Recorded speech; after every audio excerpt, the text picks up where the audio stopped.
बात उन दिनों की है जब गांव में जमींदारी हुआ करती थी। एक गांव था मोतीपुर।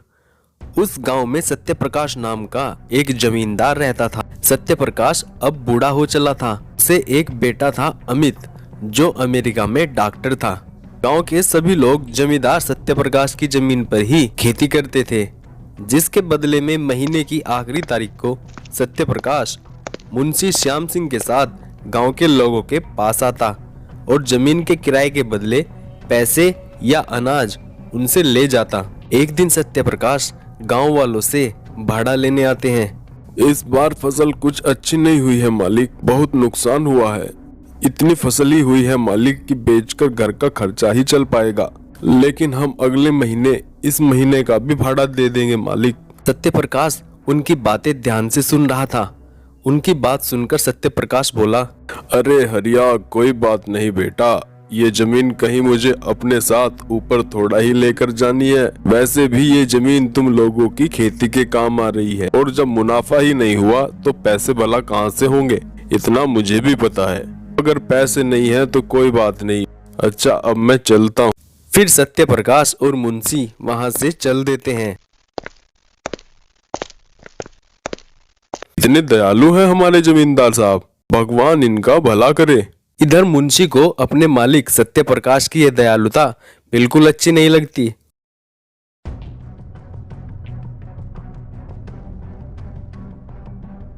और वो अपने नौकर रतन से कहता है, ये मालिक भी पागल हो चुका है। इसे ना तो खुद पैसा कमाना आता है और ना ही हमें कमाने देता है।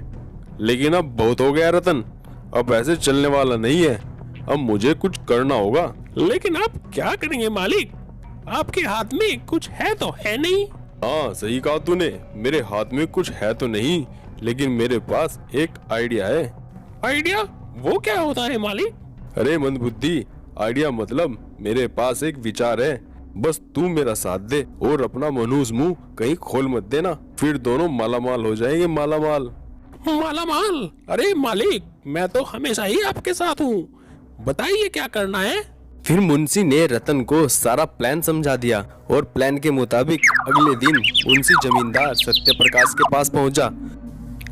मालिक, आपकी तबीयत अब कुछ ठीक नहीं लग रही है। हाँ हाँ मुंशी, अब उम्र तो हो ही गई है, तबीयत कहाँ अब पहले जैसी रहेगी। बस यही थोड़ा सा बुखार है, ठीक हो जाएगा। अगर आप कहे मालिक तो क्या आज गांव वालों से भाड़ा लेने मैं चला जाऊं? आप आराम कर लीजिए। अगर तुम्हारे पास समय है मुंशी, तुम चले जाओ, नहीं तो भाड़ा बाद में आ जाएगा। गांव वाले तो सभी अपने हैं, कहाँ जाएंगे। नहीं नहीं मालिक, मेरे रहते आपको चिंता करने की क्या जरूरत भला, मैं उनसे भाड़ा ले लूंगा, आप चिंता ना करें। ठीक है मुंशी जी, लेकिन किसी को परेशान मत करना। जिसके पास है ले लेना, नहीं तो मत लेना। जी मालिक, जैसा। और यही तो मुंशी चाहता था। मुंशी नौकर रतन को साथ लेकर गांव वालों के पास पहुंच गया।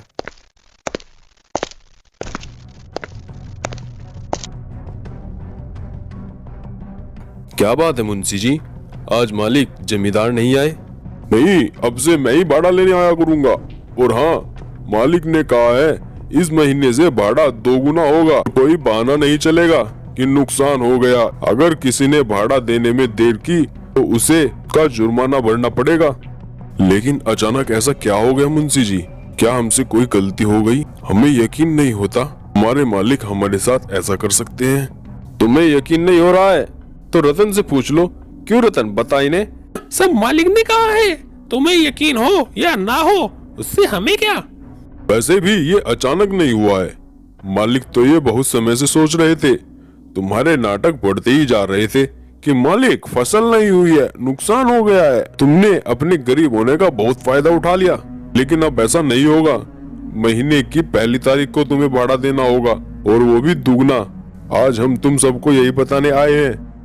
कल रतन तुमसे भाड़ा लेकर। यह कहकर दोनों वहां से चल देते हैं। मुझे इनकी बातों पर यकीन नहीं हो रहा है, कुछ ना कुछ तो दाल में काला है। लेकिन रतन हमसे झूठ क्यों बोलेगा, वो तो हमारे बीच का ही है। तुम्हें पता नहीं, रतन मुंशी का चमचा है, चमचा। फिर अगले दिन रतन आता है और भाड़े के अनाज और पैसे लेकर चला जाता है। लेकिन वो जाता है सीधा मुंशी के घर। तुम्हें यहाँ किसी ने आते हुए तो नहीं देखा? नहीं नहीं मालिक, किसी ने नहीं देखा।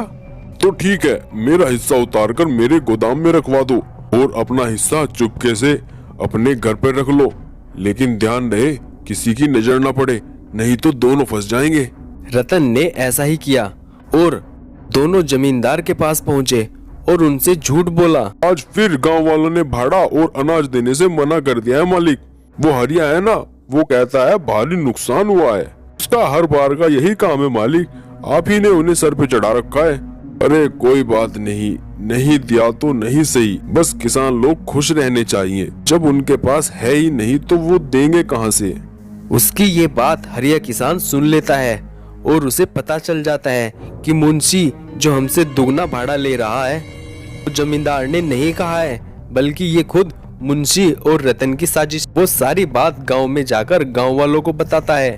मुझे तो इस मुंशी पर पहले ही शक था, क्या करे इस मुंशी का, क्योंकि अगर जमींदार को इसके बारे में बताया तो वो हमारे ऊपर यकीन नहीं करेंगे। मेरे दिमाग में एक विचार है, बस तुम सब मेरा साथ देना। अगले दिन हरिया और सब गांव वाले अनाज और कुछ पैसे लेकर जमींदार के पास जाते हैं। अरे हरिया, ये सब तुम फिर क्यों ले आए? कल तो मुंशी कह रहा था कि गांव वालों ने अनाज और पैसे देने से मना कर दिया है क्योंकि उन्हें नुकसान हुआ है। मालिक, मुंशी जी हमसे कहकर गए थे कि अब से हमें महीने में 2 बार भाड़ा देना होगा, नहीं तो हमें जमीन खाली करनी पड़ेगी। हम सब ने कल भी भाड़ा दिया था और मजबूरी में आज भी हम अपने खेतों में से अनाज लेकर आपके पास आए हैं। क्या तुमने कल भी भाड़ा दिया था? लेकिन मुंशी तो कह रहा था कि गांव वालों ने भाड़ा देने से मना कर दिया है और मैंने तो उनसे कोई भाड़ा बढ़ाने की बात नहीं की थी। जमींदार ने मुंशी और रतन दोनों को बुलाया और कहा, क्या ये गांव वाले जो कह रहे हैं वो सही है मुंशी? मुंशी ने डरते हुए कहा, जी जी मालिक। जमींदार ने मुंशी और रतन को बहुत खरी खोटी और नौकरी से निकाल दिया। तुम्हें चिंता करने की कोई जरूरत नहीं है, जब तक मैं हूँ तुमसे कोई जमीन खाली नहीं करवा। तुम्हें पहले के जैसे ही भाड़ा, कोई दुगना भाड़ा देने की जरूरत नहीं है और आज से मैं हरिया को अपना मुंशी नियुक्त करता हूँ। सब लोग खुश हो जाते हैं। रतन और मुंशी दोनों बाहर आते। हमने महीने में 2 बार भाड़े की बात तो कही नहीं थी, ये तो हमसे भी आगे निकले रतन।